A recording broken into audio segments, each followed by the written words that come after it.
Welcome to the TriCast of my journal. You could be watching this on YouTube or Facebook Live or LinkedIn. It is a TriCast. So on whatever platform you might be watching, I want to welcome you to the conversation. If you are new to the conversation, welcome. Be sure to like, share, and subscribe so when I post new videos, you'll be one of the first to know. Also, if you are returning to the conversation, welcome back. Today, we're going to talk about something that you might have read about in the news. So let me pose this question, and then I'm going to go ahead and I put that in. If you do want to respond, I might not be able to see your responses live because it depends on what platform you're on, but I will respond in time. So if you or a loved one was assaulted by someone and the person who committed the assault said that they were under the influence of a legal pharmaceutical drug at the time, would that be enough for you to not seek prosecution against them? Well, a Detroit woman claims that she was assaulted on a flight from Las Vegas last week, and the other passenger who assaulted her, said that he claims that he was under the influence of sleeping pills, so that he shouldn't be held responsible. Now, her name is Alicia Beverly, and as I said, she's from Detroit. She and her sister were returning from a girls' trip from Las Vegas, and if her trip was like most trips, whatever goes on in Las Vegas stays in Las Vegas, and they were partying it up, and they decided to sleep on the way from Las Vegas back to Detroit.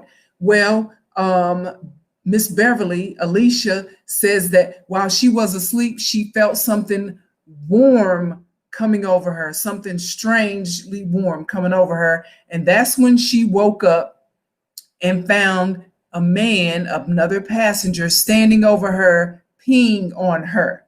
No, it wasn't R. Kelly. As far as I know, he's still locked up waiting to be tried. So it was another passenger. She started screaming. She said that got the attention of all the other passengers on the plane, including a off-duty police officer who jumped in. But when Alicia Beverly said that she woke up and started screaming, the passenger had his eggplant out and he was peeing on her.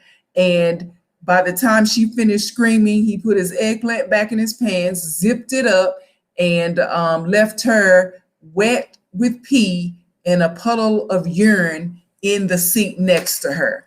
And so the off-duty police officer who took charge kind of detained the guy. They were in the middle of or in the beginning of the flight.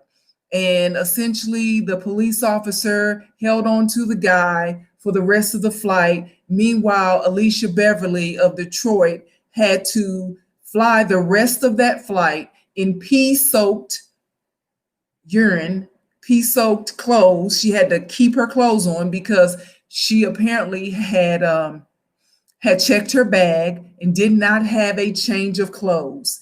And so that's how she had to spend the next at least hour and a half. When they landed, essentially the law enforcement on the ground took the guy into custody, and Alicia Beverly went on her way and went home. Now, I'm sure you can imagine how unsettling, how devastating that could be to be. I mean, who doesn't sleep on a flight? You think, okay, this is my time to catch up on some sleep, only to wake up to somebody peeing on you. That had to be very devastating. I think I would be devastated. Now, of course, the pissy passengers excuse for his pissy behavior, he said that he was on a well-known sleep aid, took some sleeping pills, and it was a side effect of the sleeping pills that made him do what he did. They didn't release the passenger's name, but somebody, the people who know who he is, said that he is a well-known pastor of a church in North Carolina. And when they tried to call the church to get a comment from the pastor or the deacon or a usher board member or somebody, they could not get anybody to say anything. So it's hush hush in the church about what the pastor did, the Pena pastor did. Okay, so at this point, that's the as late as last weekend, as late as Friday night, Alicia said that the victim in this case, Alicia said that she had not been contacted by any law enforcement. So that tells me that he was not charged, because in order for you to charge someone with something like that, peeing on a passenger, it just makes sense that law enforcement would contact the person who was peed on. So if they didn't contact her, then that means they probably didn't charge him. So my question to you is,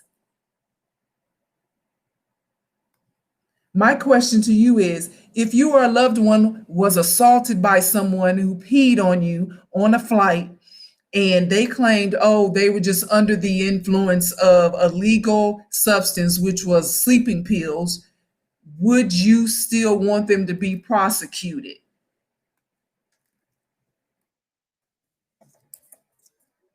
So I'm typing that in. Would you hire a lawyer?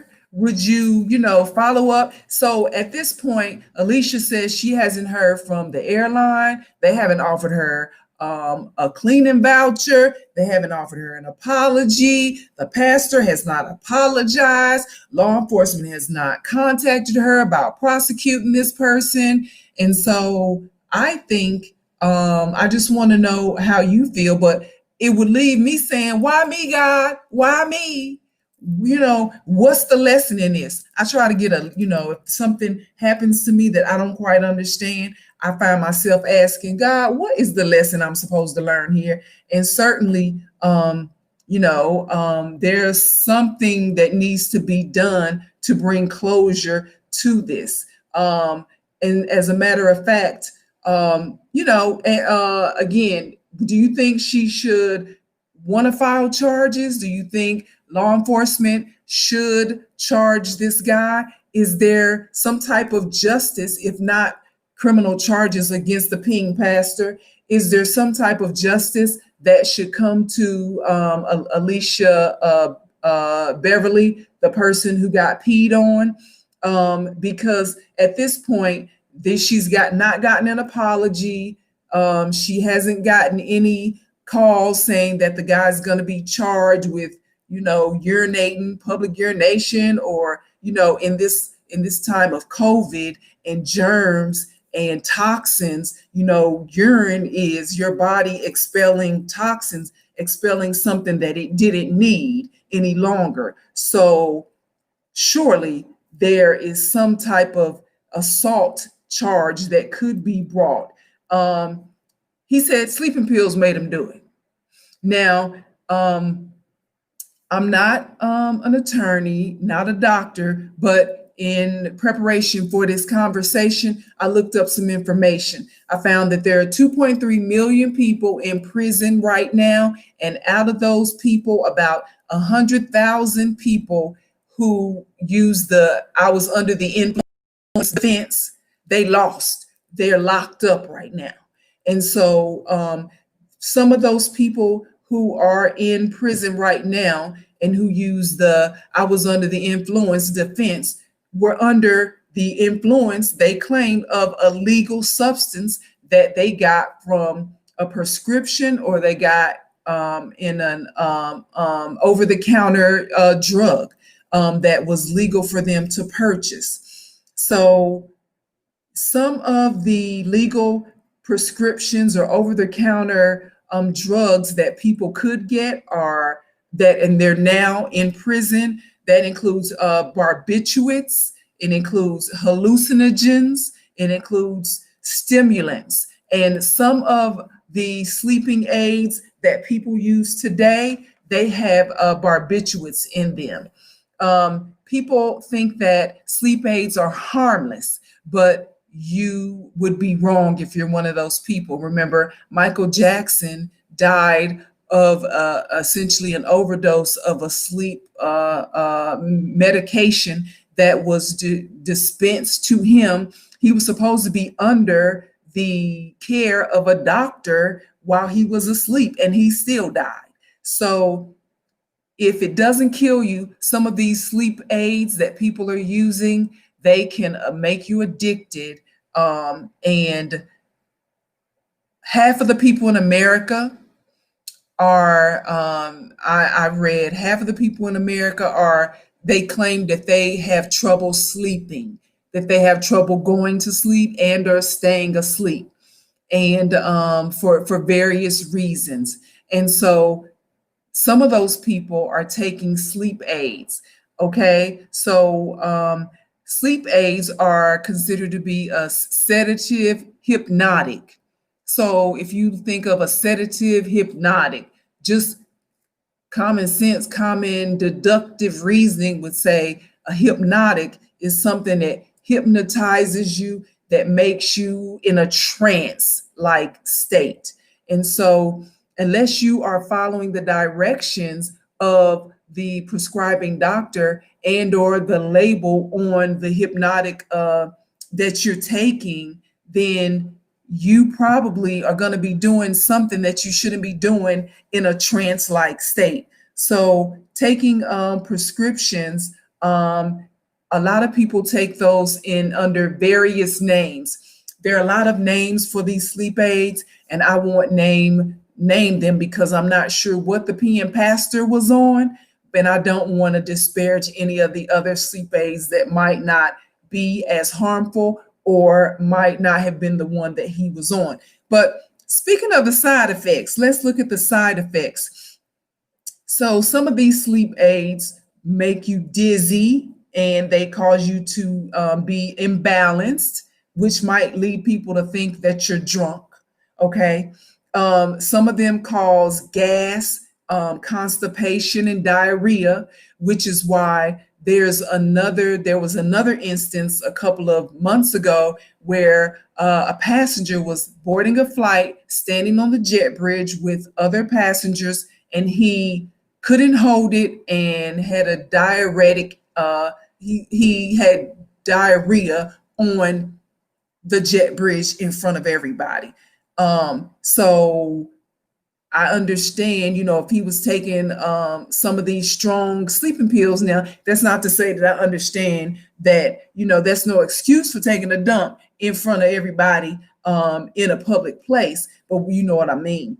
The sleepwalking, other side effects, they call sleepwalking, and people to sleepwalk, people to sleep drive. So you think you're lucid enough to drive, but really you're still under the days of a sleeping pill or a sleep aid. They cause unusual dreams. And so maybe that's why the pastor, maybe he had a golden shower fetish. He was, in the middle of a dream, thought he was in the bathroom. I remember once, full disclosure, when I was younger, I was in school, and I dreamt I was in the bathroom and I was still in the bed, and I accidentally peed in the bed, but didn't hurt nobody but me because it was my bed and I had to clean it up. So these are some of the side effects. And also it talks about how sleep aids can cause you to have a hard time breathing, because I guess it's suppressing is suppressing your lungs at some point. So if you have COPD or emphysema or asthma or any type of lung deficiency, it could be deadly for you. So these are some of the side effects. And it's important to take these prescription drugs or over-the-counter drugs exactly like they are directed for you to take them. And let's stop right here, and I want to hear your comment. So do you think that Alicia Beverly deserves some justice in the form of prosecution of the peeing pastor, or do you think she should at least get some type of compensation from the airline that she was on, even though, it wasn't their fault this guy, peed on her. But at some point, something needs to happen for her, I think. At any rate, I've been told, and what I've read, because I don't take pills. In fact, I try to stay away from all medication. Even when I'm sick, even when I have a headache and I, could take pills for that, I try not to. What I do is I just go to a quiet place. I just, close my eyes for a minute and let it pass. I do what I have to do, go to sleep if it's at night, So I just don't want to be under the influence. Don't want to be under the influence of any kind of drugs. So that leads me to say this.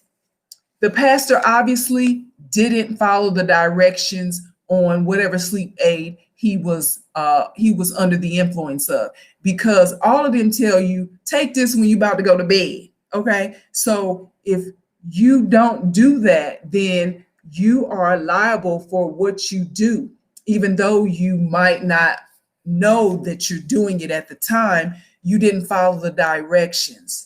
So I think that he should be held liable, and it should, if it's a crime to urinate in public, which in some states or some municipalities, it is a crime to urinate in certain areas, in a public area specifically. So if that's a crime, it should be considered as a crime for you to pee on somebody, regardless of why you did it or the excuse that you gave.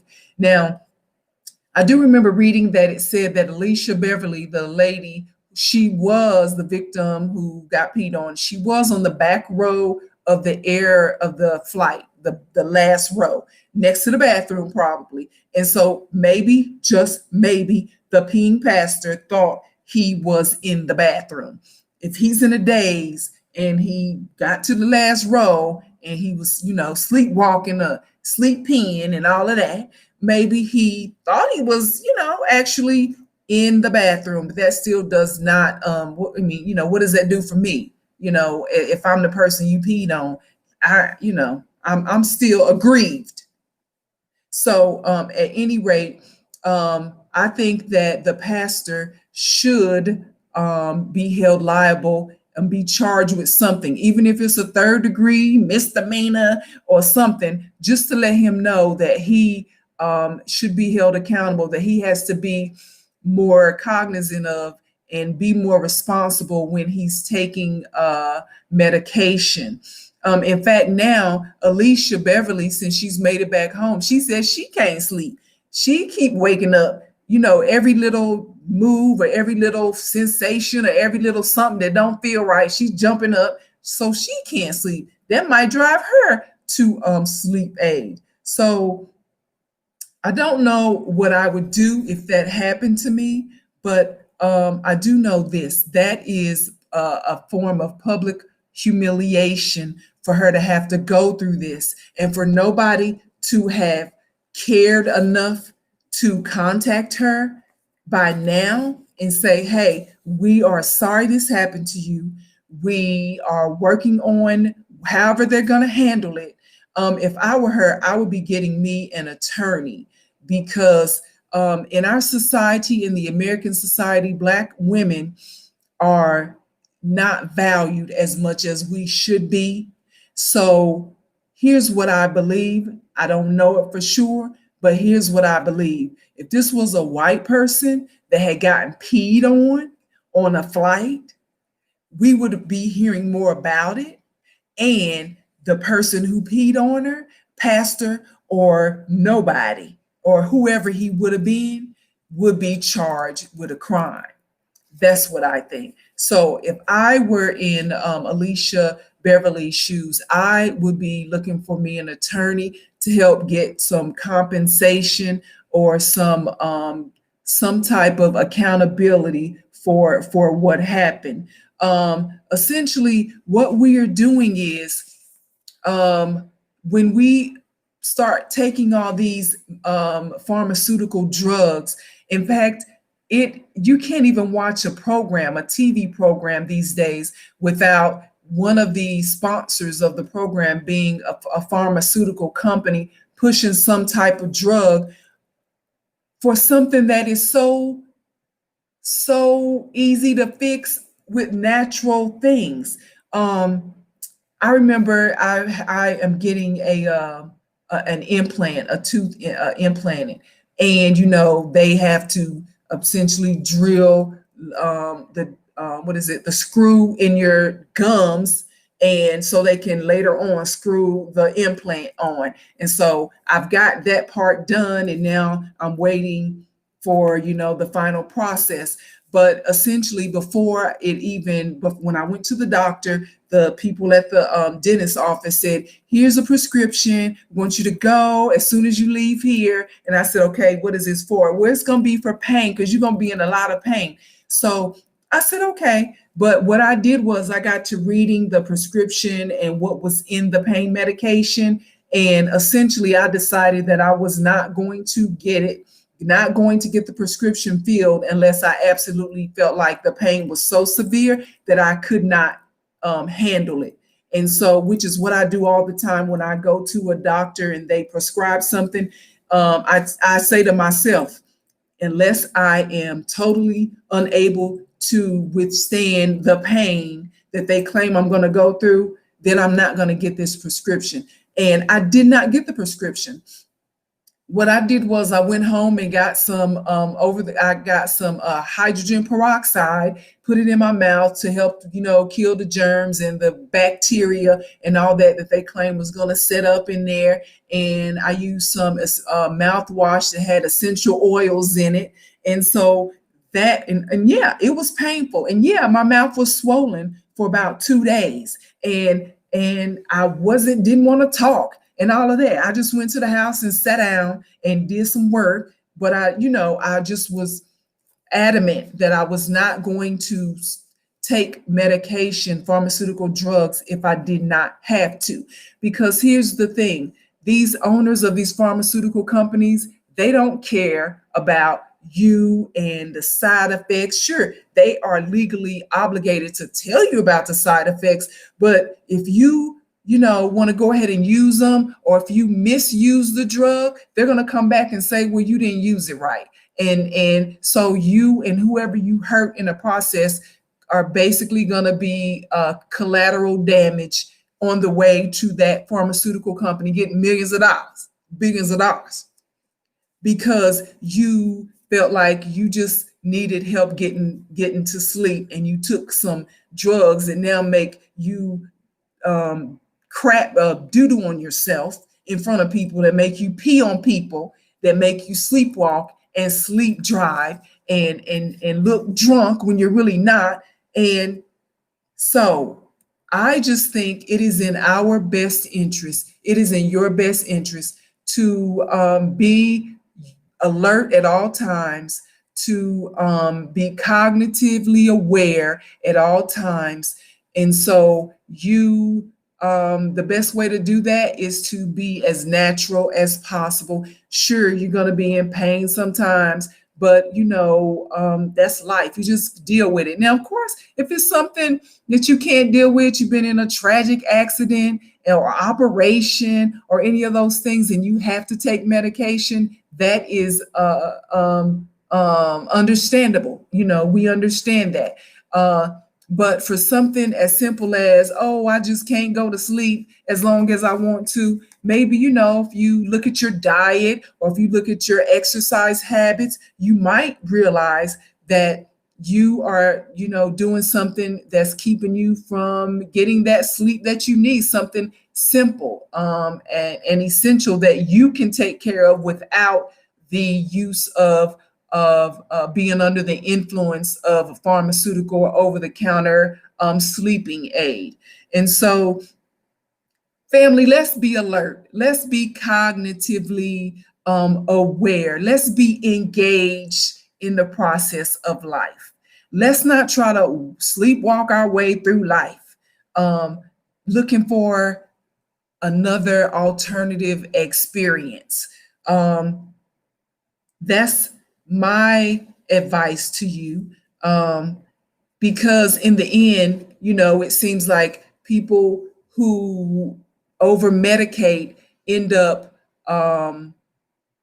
disrespecting themselves, disrespecting others, and that's just not the way to be. That's not the way I want to. I don't want to wake up from a daze out of some sleeping pills and realize, what, I peed on somebody. Come on now. So anyway, that's it. And so to find out more about the things that I care about, I want you to go to the written version of my journal. That's at eurweb.com. And be sure to like and share and subscribe. Thanks, and have a super day.